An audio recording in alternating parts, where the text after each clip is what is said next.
All right, guys, here we are for another episode of the Data Duo. Come on, mate. We need a better name than that. Who comes up with this? I spent hours coming up with that name. We're probably the wrong people to talk to about undercutting. We're almost always the last guys to pit. Yeah, why is that?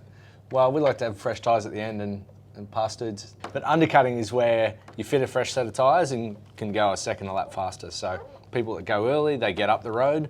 That sounds way better. Why don't we do that? I thought that was a good one. Yeah.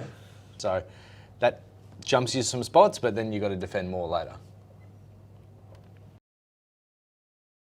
Ooh, trail braking is pretty simply as it sounds, as you trail off on the brake pressure into the corner.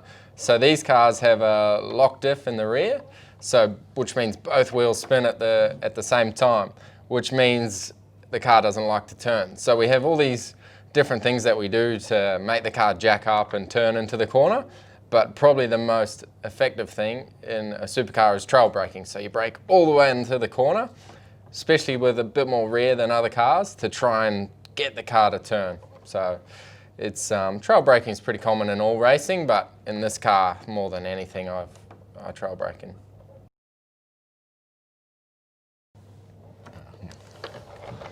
Grab a demo. So wheel camber is the angle that the tyre sits on when we first set it up. So there's always a bit of lean in at the top, and we vary that depending on how much grip we're chasing, the track temps, because you can cook the inside shoulder and make tyres blow up. So there's a bit of work goes on there to try and work out what the optimum is, but yeah, we normally always run more in the front than the rear.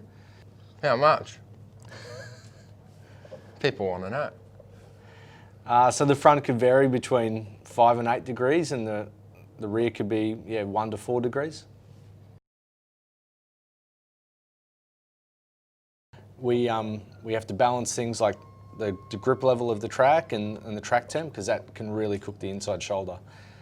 When we reuse a tyre from one race meeting to the next, we'll normally turn that tyre on the rim, so change the inside edge from one weekend to the outside for the next, just to try and get a bit more performance out of the tyre. All right, thanks guys. If you have any more questions, feel free to send them our way. We'll do our best to answer them.